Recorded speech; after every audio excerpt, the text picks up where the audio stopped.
Dito na kami sa last show ngayong araw na to dito sa Els. Sabi ko si Martin, si Fiona, si Philip. Katabi ko ngayon ay si Michelle. Ito napapanood namin show. Live show talaga yan. Si Rafaela. This is by Numa.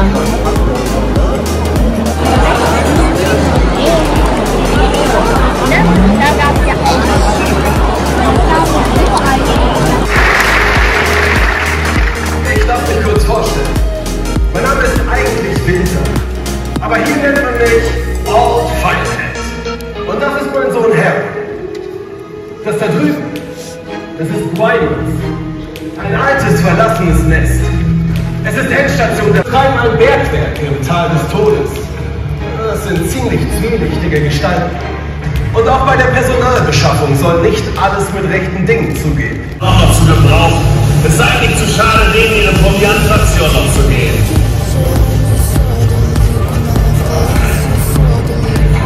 Nur nach der Köchel beeilen. Warte, was meinst du? Werden wir die 10 verschaffen, die Ruhe oder abholen will? 10?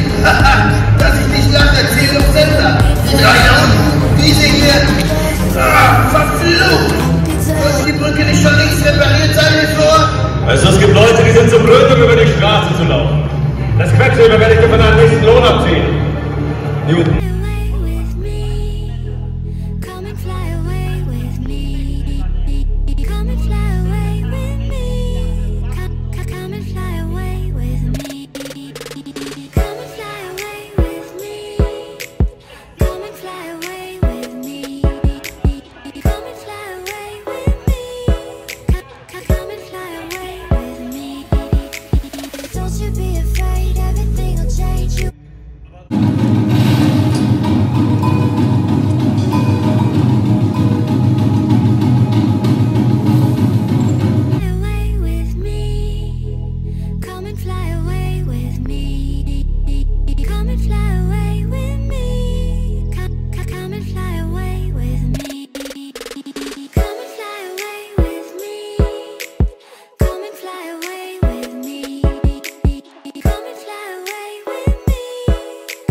you be afraid, everything will change. You fly away with me. Come and fly away with me.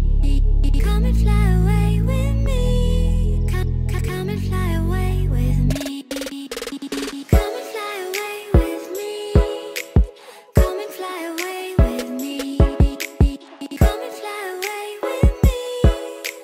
Come and fly away with me. Come and fly away with me. Come and fly away with me. Come and fly away with me. Come and fly away with me. Come and fly away with me. Come and fly away with me. Come and fly away with me. Don't you be afraid, everything will change. You fly away with me. Come and fly away with me. Come and fly away with me. Come and fly away with me. Come and fly away with me. Come and fly away with me. Come and fly away with me. Come and fly away with me. Don't you be afraid, everything will change. You fly away with me. Come and fly away with me. Come and fly away with me. Come and fly away with me. Come and fly away with me. Come and fly away with me.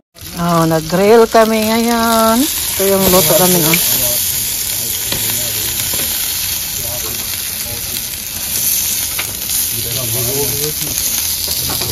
Ito yung bagong grill nila, Rafaela. Bininyagan ang bagong grill. Dito sa taas. Nag-barbecue kami ngayon dito.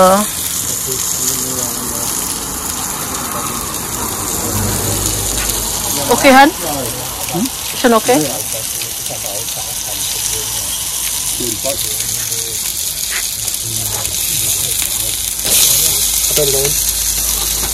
Mau na lang ata na? Ano?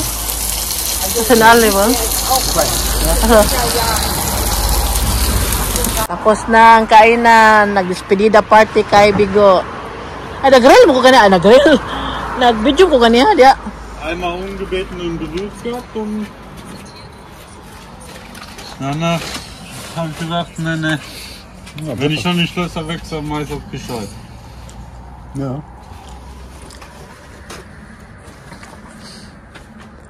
Nee, die Mietnomaden damals. Ja.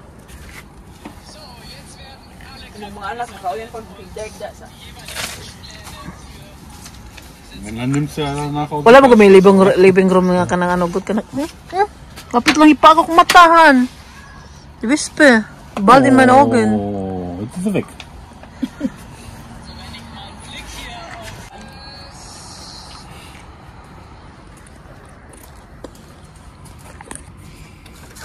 Napakay ka ng sinyalat.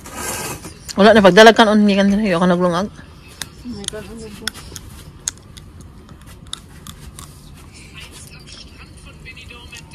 Ay, mo si binok mo gyud medikamente ka open for Bigo han. Das sind nicht Scott mit einer Turbulenz. So, weißt du, wie die heißen? Die Reisekrankheit, ne?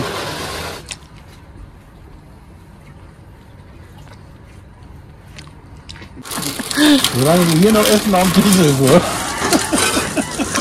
Oh, ilagay na ni Bigo doon sa baba ang grill na binili nila Rafaela. Baka ma-magic yan dito sa labas. 1, 2, 3. Magic na.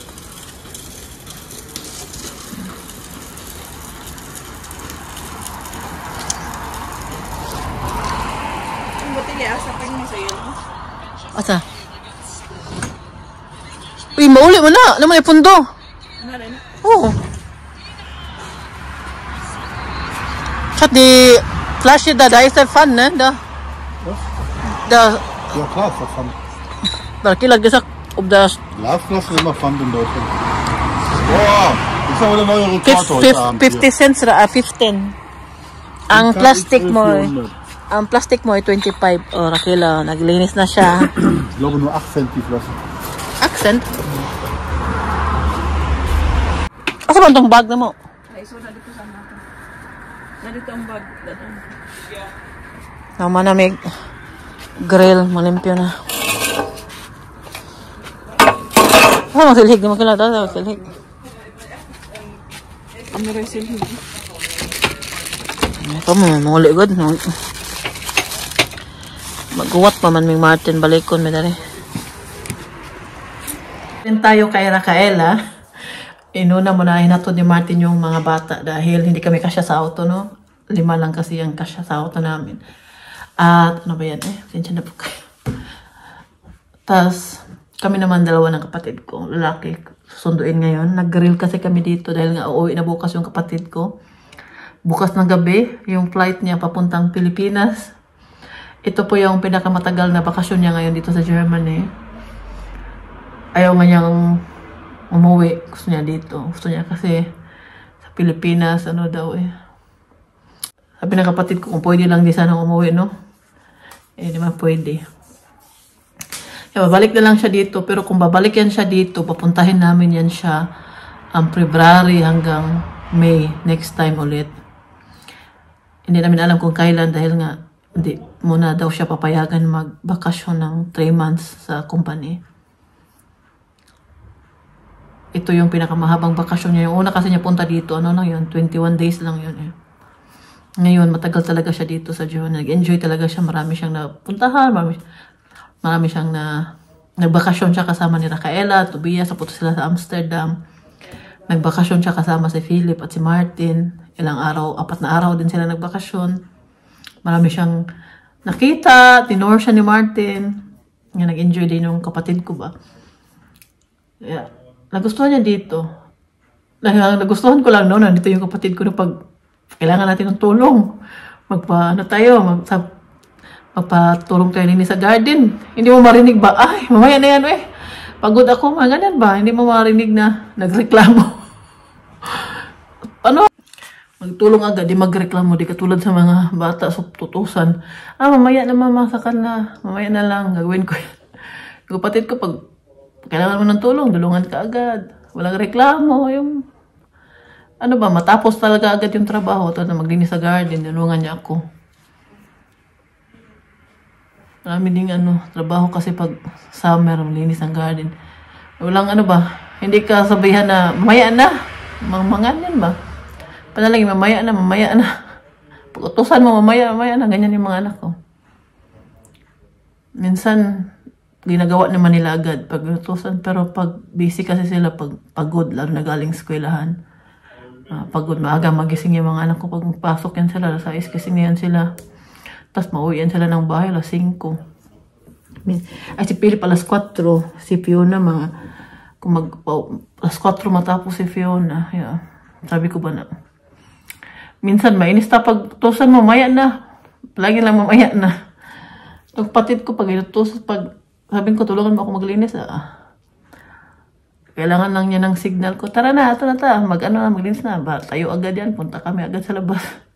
Linis na. Dali kami natapos maglinis ko sa garden. Nung isang araw, nulungan niya ako. Nihintay lang namin si Martino darating dahil na kami. Mag-uwi na din kami. Kanina pa kami dito. Oh, ang daming bunga, oh. Kain ba yan na siya? Matubo na talaga yan sa kilid-kilid dito sa Germany.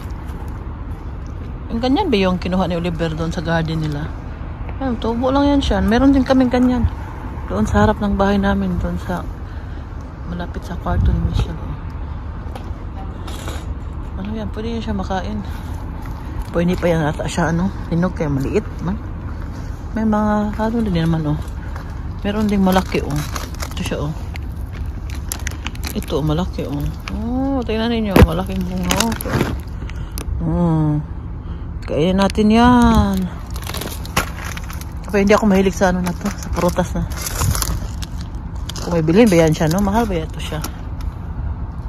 Tumutubo lang yan siya sa mga gilid-gilid.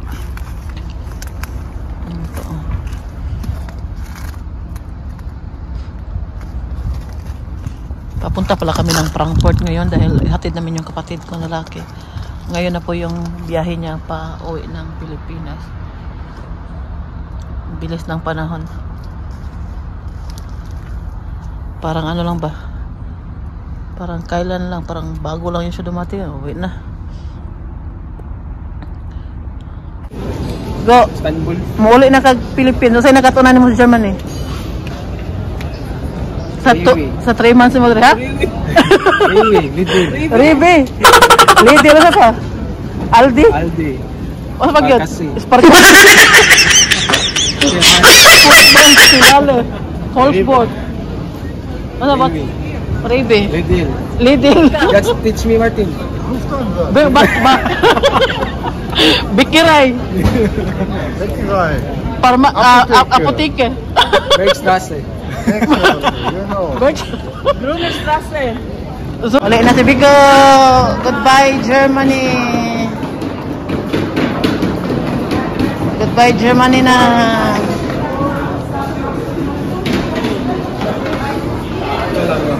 Ito ang sasakyan ng kapatid ko na aeroplano, Lufthansa.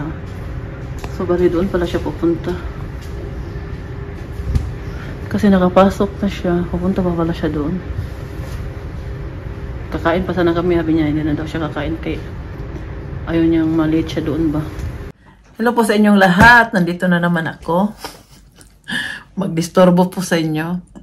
Magkwentuhan lang tayo sandali, no? Yung kapatid kong lalaki, nakauwi na pala noong Lunes. Merkulis ngayon dito. Lunes na yung flight niya papuntang Pinas. Alas 10 yung ano niya. Ang lipad ng eroplano ba. Muntik pa daw siyang maiwan. Natawa kami kay yung gate pala niya. Nasa pinakadulo pa. Sa pinakatumoy. Tas sa Terminal 1 yung departure. Tas yung ano niya, nandoon pa sa pinaka, at nasa Terminal 3 daw. Lumabas daw sila, nagsakay daw sila ng train. Tas papunta doon sa eroplano. Kaya muntik na daw siyang naiwan. Buti na lang talaga na hindi kami kumain dahil si Tobias nagaya pa tumba na pakainin daw namin yung kapatid ko before siya magbiyahe. Pero bago kami umalis papuntang airport, kumain naman yun sila. Busog yun siya. Hindi talaga yun siya gutom. Nabusog yun dahil pinakain namin yun dito bago nagbiyahe papuntang Frankfurt. Tapos, ang tawag ito yun na nga, muntik na daw siyang maiwan. Buti na lang nga nagdali-dali siya ba, may kasabay din siya kaya hindi na masyadong ding na kinabahan dahil may nakasabay siyang ano din, hindi siya nag-iisa. At ngayon, nasa Cebu na po siya nung pagdating niya kahapon ng madaling araw. Kaninang madaling araw para sa atin sa Philippines, sa oras natin, no? Yung malita niya hindi dumating. Wala doon. Grabe, nagantay siya ng matagal. Yung malita niya wala. Ngayon na nireportan niya na hindi nga nawala yung malita niya. Ngayon nag-aantay kami ng tawag or email ng airlines kung nasaan na yung malita ng kapatid ko. At kagabi nagtawanan kami kagabi nung pagdating niya kaya nag-video call kami doon. Kasi yung mga pasalubong nandoon sa bagahe, no? Siyempre yung dala ng kapatid ko yung maliit na malita na hand carry niya. Ano lang yun yung mga damit niya. At meron din konting pagkain doon, mga chocolate. Pero yung mga pasalubong ko talaga sa mga kapatid ko nandoon sa malaking bagahe. Kaya natawa ako. So sobrang excited nila na pag-uwi nila kahapon. Pag-uwi ng kapatid ko kahapon sa amin. Walang pasalubong. Dahil ngayong bagahe nga, nawala. Hanggang ngayon wala pa rin. Hindi pa rin nagtawag. Hindi pa rin sila hindi ko alam kung ilang araw yan ba bago mabalik sa kapatid ko yung malita niya. Yung sinakyan ng kapatid ko ay Lufthansa. Tapos pagdating niya sa Singapore, iba na naman yung sasakyan niya. Scoot at yung pangalan ng airlines. Papunta namang Cebu. Singapore to Cebu City naman. Yun nga, nawala na yung malita. Hindi namin alam kung saan yung malita niya. Sa mga naka-experience po ng ganyan na nawala yung malita. Ilang araw po bago po niyo natanggap dahil yung mga pamangkin ko sobrang excited na sa mga pasalubong nila. Hindi naman siguro yung mawala. Yung mawala talaga ba? Maano naman siguro, masauli naman siguro. First time talaga yung nangyari. Kaya abangan na lang kung ilang araw yun bago mabalik sa kapatid ko. At yung pag-uwi niya, grabe nalungkot ako ba? Nalungkot talaga ako sa bahay namin na alam po ninyo pag tuwing nireregla ako. Ang napaka-emotional ko, madali akong umiyak. Kasi, grabe yung marang ano ko ba? Yung pag-uwi ko dito na, lungkot ako dahil na ano ba, tahimik na. Wala na yung, nanibago ako kasi pagpasok ko sa kwarto niya, wala siya doon. Sabi ko, ang bilis ng araw kan. Ang bilis ng panahon na natapos na yung bakasyon niya. At matagal pa siya makabalik dito dahil nga, hindi niya alam kung kailan siya papayagan ulit pagbakasyon ng 3 months. Ayun na naman ng 21 days lang or 1 month lang dahil napakadali lang yan. Tapos, hindi mo talaga ma-enjoy.